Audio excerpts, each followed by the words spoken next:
Hello, नमस्ते, जय Hind. Teaching is passion पे फिर से आपका एक बार तहे दिल से स्वागत है। जो नए सब्सक्राइबर है उन सबके लिए शुक्रिया, बहुत बहुत आभार प्रकट करते हैं हम यहाँ पे। तो अभी तबीयत बहुत ज़्यादा नासाज है, फिर भी आपके लिए तो मतलब एक मेरा काम है जो मैंने हाथ में लिया है, तो उतना तो मैं करके ही छोड़ूंगी। तबीयत चाहे मेरे साथ जो कुछ करें, कोई बात नहीं। थोड़ा सा असर है तबीयत खराबी का बहुत ज़्यादा दिमाग पर भी, तो दिमाग भी ठीक ठाक से काम नहीं कर रहा, राइटिंग कर रहे तो हाथ भी ठीक ठाक से काम नहीं कर रहे, फिर भी कोशिश करने जा रही है। तो टीचिंग विद पैशन पे फिर भी अगर नए हैं आप तो कृपया करके सब्सक्राइब करें और अपने दोस्तों तक इसे पहुँचाएँ। जो आपके दोस्त है तैयारी करे सेटेट की, उन तक ये वीडियो पहुँचे। इससे अच्छा ही मैं आपका भी थोड़ा सा यहाँ पे सहभागिता हो जाएगी आपकी। और आप अगर नए हैं तो सब्सक्राइब करें, अगर पुराने हैं तो लाइक करके मेरा उत्साह बढ़ाएं और बेल आइकन प्रेस करें ताकि आगे के जो वीडियोज़ है वो आप तक पहुंच पाए। तो ये हमारा हिंदी का लास्ट सेशन है थियरी का। इसके बाद में हम क्वेश्चन करेंगे 1-2 सेशन में, पूरे जो क्वेश्चन है वो करवाएंगे हम आपसे, ताकि आपको सेटेट में कोई प्रॉब्लम ना आए। चलो, तो राष्ट्रीय पाठ्यचर्या की रूपरेखा 2005 2005 का जो भाषा के परिप्रेक्ष्य में 2005 का जो हमारा फ्रेमवर्क है वो क्या कहते हैं, NCFN नेशनल करिकुलम फ्रेमवर्क, मतलब राष्ट्रीय पाठ्यचर्या की 2005 की जो रूपरेखा है, जो 4 नंबर का एडिशन हुआ था, तो वो क्या कहता है। जो न्यू एजुकेशन पॉलिसी है अभी जो 2020 में लागू हो गई है, तो 2005 के हिसाब से अब तक का हमारा करिकुलम सेट है। अब तक की हमारी जो स्कूल का जो एक सेट है, क्या बोलेंगे उसको, फ्रेमवर्क बोलेंगे, जो पाठ्यचर्या है जो 2005 के एडिशन पर सेट है। तो 2005 का जो NCF है, नेशनल करिकुलम ऑफ फ्रेमवर्क 2005 क्या बोलता है, भाषा के परिप्रेक्ष्य में क्या बोलता है, भाषा के लिए अब क्या कहता है। 1 मिनट में अपना मोबाइल एरोप्लेन कर देती हूँ ताकि फिर से डिस्टर्ब ना हो। देखिए, मेरा ताव और फिर भी बहुत ज़्यादा परिणाम हो गया है मेरी तबीयत का। खैर, कोई बात नहीं। इससे सबसे पहला पॉइंट है कि प्राथमिक स्तर की शिक्षा मुख्यतः भाषा शिक्षण के रूप में होनी चाहिए। शिक्षण का रूप है भाषा के माध्यम से हम सब कुछ पढ़ते हैं, जो अंग्रेज़ी है, गणित है, हिंदी है, मराठी है, सब हम भाषा के ज़रिए ही पढ़ते हैं। प्राथमिक स्तर पर तो भाषा के माध्यम से ही हम गणित भी पढ़ते हैं। गणित में भी कुछ कहानियाँ होती है, कुछ कटोरियाँ होती है, कुछ फूल होते हैं उसमें, कुछ एक फूल बेचने वाला होता है, ऐसी बहुत सारी कहानियों के ज़रिए, मतलब ये भाषा के ज़रिए हम क्या करते हैं, गणित भी पढ़ते हैं।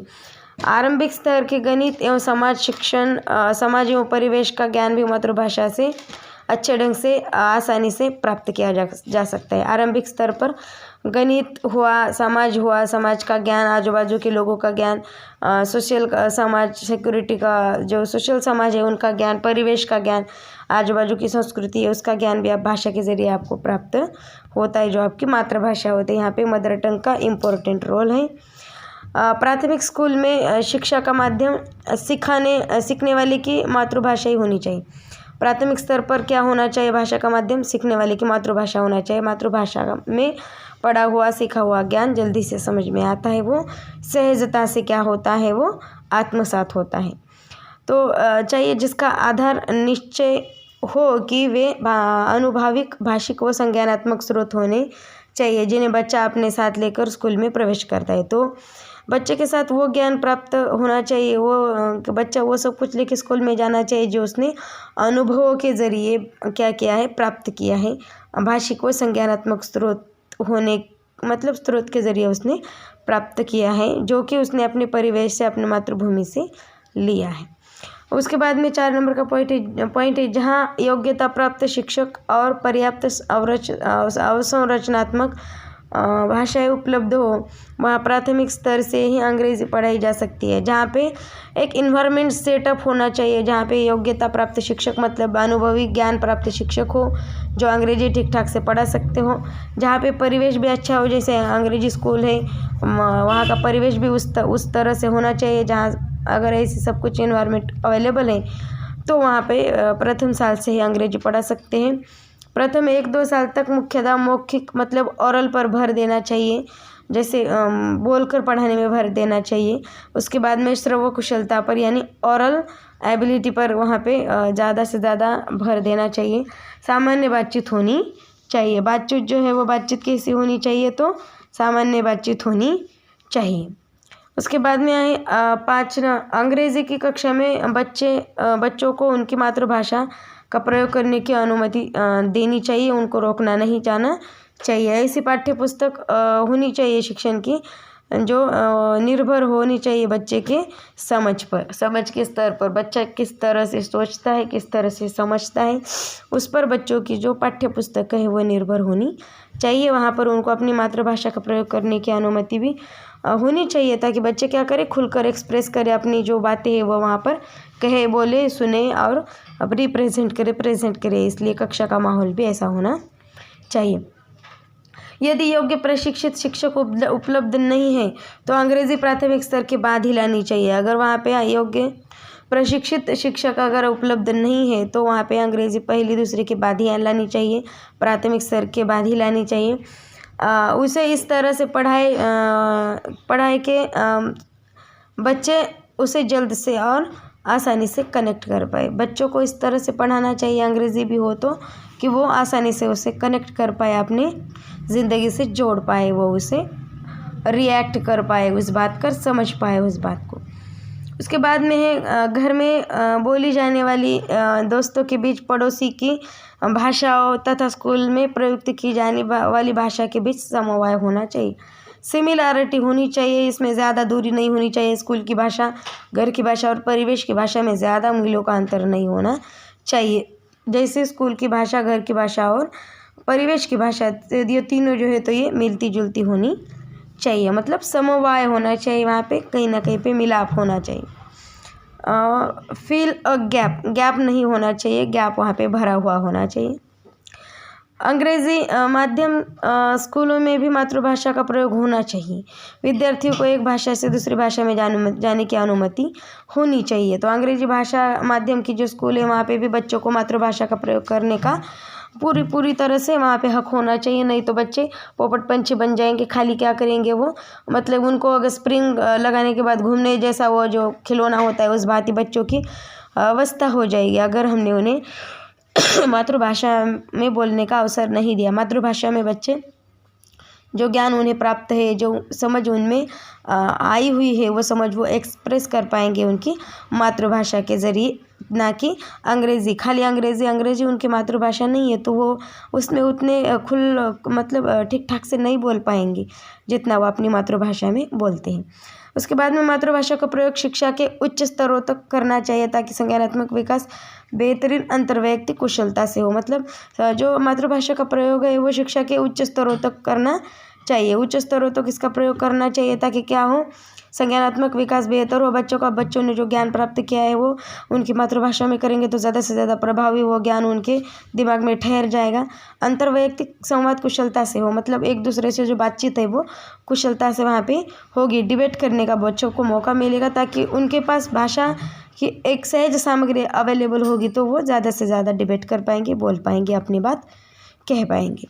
उसके बाद में पाठ्यचर्या के निर्माताओं, पाठ्यपुस्तक के लेखकों और शिक्षक को विभिन्न भाषाओं और विषयों के बीच में समवाय साधना आना चाहिए। वहाँ पे स्थायित करना यहाँ पे उन्हें आना चाहिए। मतलब जो कुछ पाठ्यचर्या लिखने वाले जो स्कूलों के पुस्तक लिखते हैं, जो बुक राइटर हैं, जो कैरिकुलम को सेट करते हैं, मतलब जो क्या करते हैं, फ्रेमवर्क को सेट करते हैं, किस क्लास को कौन सा फ्रेमवर्क देना है, तो उनको भी भाषा का अच्छा खासा ज्ञान होना चाहिए। भाषा में और बाकी विषयों में उनको समवाय स्थापित करना वहाँ पे उन्हें आना चाहिए। एक जुगाड़ लगाना, एक जुड़वा मतलब जोड़ना, क्या करना, जोड़ना, हर बात को दूसरी बात से जोड़ना वहाँ पे उन्हें आना चाहिए। क्या करना, जोड़ना आना चाहिए। कौन सी बातों को, कि जो बच्चों के स्कूल के विषय है और उनकी जो भाषा है उनको जोड़ना आना चाहिए।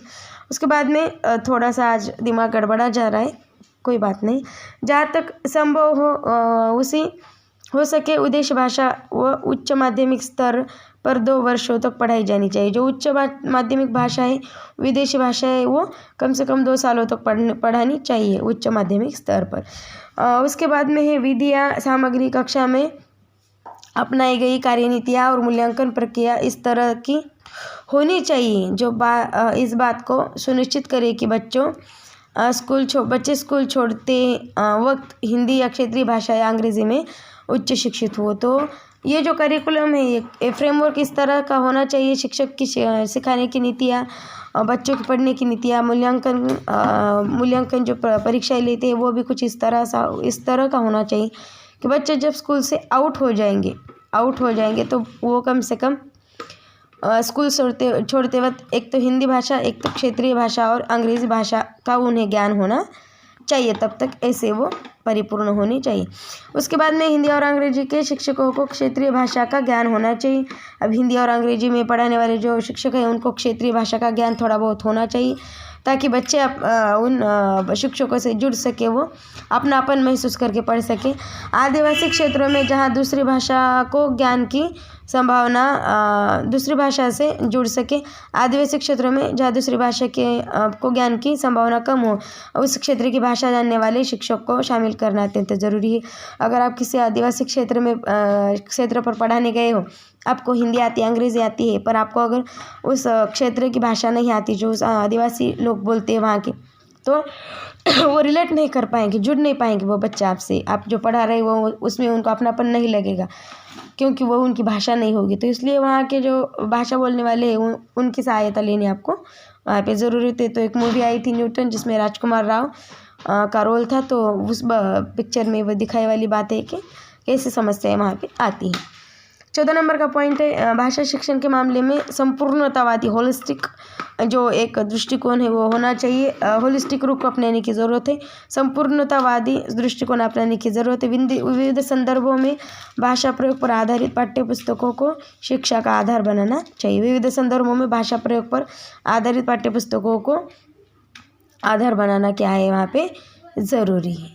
तो ये हो गई कुछ काम की बातें। अभी आखिरी में पढ़ने की आदत को प्रोत्साहित करने के लिए यह ज़रूरी है कि प्रत्येक स्कूल में अच्छे पुस्तकालय होने चाहिए। अच्छे पुस्तकालय यानी लाइब्रेरीज़ होनी चाहिए, बुक की अच्छे बुक अवेलेबल होनी चाहिए ताकि बच्चे क्या कर सके, पाठ्यक्रम के अलावा भी कुछ और बुक पढ़ सके वहाँ पे। और जो लिखने के लिए वो प्रेरित किया जाए, मतलब पढ़ने और लिखने के लिए और जो सामग्री है उसके लिए बच्चों को प्रेरित किया जाए।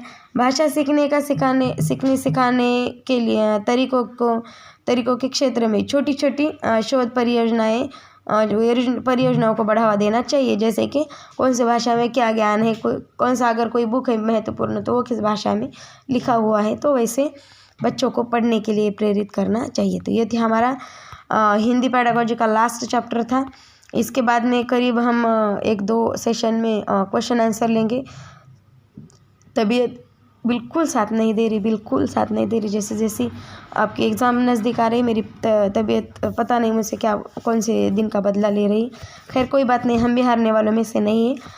हम भी आपको परीक्षा सीटेट में उत्तीर्ण करके ही छोड़ेंगे। तो अभी मेरा काम तो हो गया, आपका काम है लाइक शेयर और सब्सक्राइब करें, अपने दोस्तों तक इसे पहुंचाएं। जो भी नए सब्सक्राइबर बढ़ रहे हैं हमारी फैमिली में, तहे दिल से वेलकम है, उनका स्वागत है। आइए पढ़िए, सब मिलके एक ज़रूर कुछ ना कुछ तो अच्छा हम निकल के आएगा। इस सब प्रक्रिया से हमारी आपकी सीटेट क्लियर होगी और वो हमारे लिए एक सबसे बड़ा तोहफ़ा होगा। कोई बात नहीं, तो अभी के लिए रुक जाते हैं। हम आगे मराठी की पेडागोजी का भी ये चैप्टर आप तक पहुंचाने की कोशिश करेंगे। छोटा सा है, 2-3 मार्क के लिए आपको आ सकता है। ये 2 से 3 मार्क आपके इसमें से पक्के हो गए। अब मैं मराठी का ये लास्ट चैप्टर पढ़ा है, उसके बाद में हम साइंस की क्या करेंगे, जो NCERT है वो पढ़ेंगे 6 से 8 की, जितनी बन पड़ेगी उतने करेंगे। और मैथ की पेडागोजी आपकी 2-3 लेक्चर में ख़त्म करेंगे। तो 15 दिन है हमारे पास। 15 दिन में चाहो तो आप दुनिया बदल सकते हो। तो आपको तो खाली एक एग्ज़ाम क्रैक करना है, आप ज़रूर करेंगे। आज से भी अच्छी शुरुआत, मतलब आज से भी अच्छे पढ़ने शुरू करेंगे तो भी 15 दिनों में आपका पेपर निकल जाएगा। कोई बात नहीं। जो आपकी पेडागोजी वो आप हिमांशी मैम से पढ़िए, लेट्स लर्न पे जाके यहाँ पे मैं कोई किसी की पब्लिसिटी नहीं कर रही, खाली मुझे अच्छा लगा उनसे पढ़कर, आप भी अच्छा महसूस करेंगे। और रही बात मराठी पेडागोजी की, तो वो ख़त्म होने को, ये हिंदी तो हमारी ख़त्म हो गई है करीब करीब। अब साइंस की एनसीईआरटी, ईवीएस और मैथ पेडागोजी, ये 3 मेरी मंशा है करने की। आपको इसमें से किसी बात पर अगर हेल्प चाहिए तो आप कमेंट बॉक्स में ज़रूर कमेंट कर दीजिए। अब के लिए रुक जाते हैं, धन्यवाद, थैंक यू, जय हिंद।